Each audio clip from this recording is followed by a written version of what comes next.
Bienvenue dans cette troisième rencontre spatiale en région sud. Nous accueillons à chaque fois un nouvel invité. On est très content justement de recevoir Amandine Lozano, qui est chargée de la stratégie marketing du développement business de la société Bertin Technologies. Bonjour. Bonjour.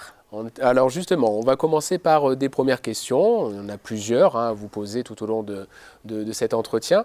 Est-ce que vous pouvez déjà vous présenter et présenter la société pour laquelle vous travaillez ? Oui, bien sûr. Donc, je m'appelle Amandine Lozano, je suis chargée de marketing stratégique et de business development au sein de la société Bertin Technologies. Donc, il faut savoir que Bertin Technologies a été créé en 1956.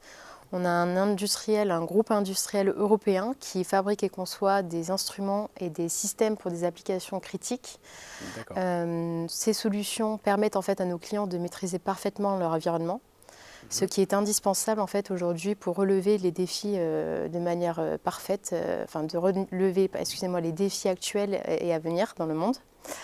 Notre société, elle est organisée en 6 business units qui s'adressent à différents marchés.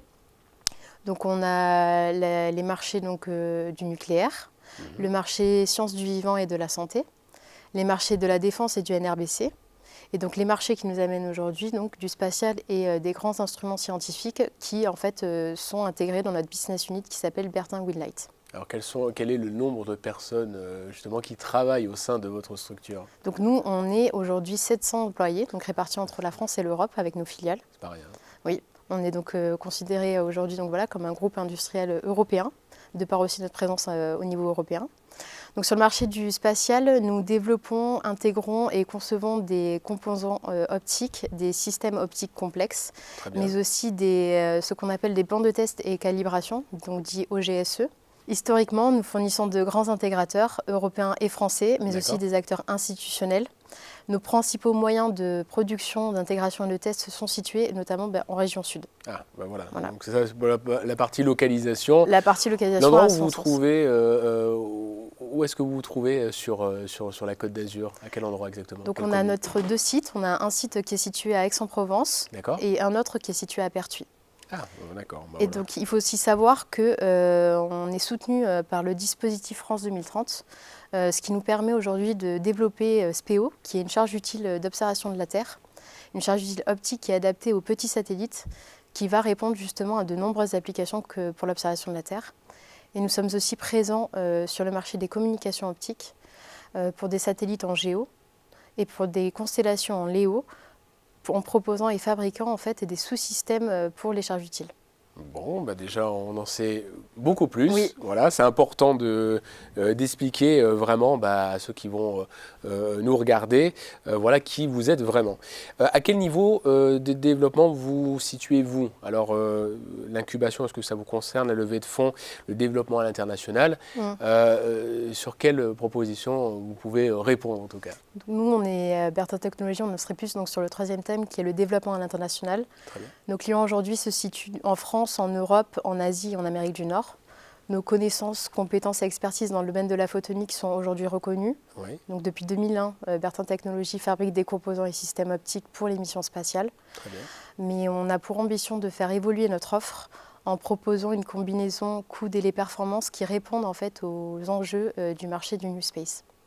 Au-delà de votre propre activité, comment percevez-vous votre valeur ajoutée dans le développement de la filière spatiale nationale ou régionale ?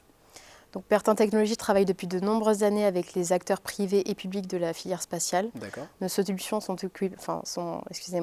utilisées par nos clients pour réaliser des missions difficiles, notamment dans le cadre de missions spatiales. On participe aussi activement au développement de la filière via notre participation à des pôles de compétitivité tels que Safe Cluster, dont Bertin est adhérent. Nous sommes aussi co-organisateurs de l'événement de demain, des rencontres spatiales de la région sud. Et nous avons aussi, nous mettons à cœur à être proactifs sur le recrutement de jeunes talents, en participant à des forums, en proposant des stages et des alternances, et en recrutant régulièrement des jeunes ingénieurs et techniciens pour réaliser justement des missions et des projets spatiaux en région sud. Alors, est-ce que votre structure, en tout cas, contribue à la souveraineté de la France ? Oui, il faut savoir que toutes nos solutions sont conçues et fabriquées en France et en Europe. D'accord. On souhaite vraiment, on a pour objectif de travailler à l'effort collectif, à la création d'une industrie européenne durable, mais aussi à la souveraineté de nos nations. Et plus spécifiquement, donc, dans le domaine du spatial, nous travaillons sur des applications donc, critiques et des applications stratégiques pour la France. Et on cherche vraiment à proposer, à développer des solutions qui répondent à cet enjeu de souveraineté pour la France. Et dernière question, alors elle est un petit peu en deux. Quelles sont vos ambitions sur 3 ans? Oui. Pour commencer. Alors, notre ambition, c'est de maintenir notre présence sur les marchés dits traditionnels du spatial. Très bien. Et de nous positionner en tant qu'acteurs clés sur les marchés du New Space que sont donc l'observation de la Terre et de la communication optique. Et pour terminer, si le bon génie, nos sponsors CNES et Cannes, vous accordaient un vœu, quel serait ce vœu? Alors, ce vœu, ce serait en fait de continuer à avoir ce soutien pour mener à bien nos développements, dont j'ai parlé durant notre interview, mais aussi de nous aider à consolider notre position d'acteur clé sur les marchés du New Space, cité donc l'observation de la Terre et la communication optique. En tout cas, très bien. Merci beaucoup à Amandine Merci à vous. Lozano, qui est chargée de la stratégie marketing, développement business de Bertin Technologies. Voilà pour ces 3e rencontres spatiales en région Sud. Merci beaucoup. Merci.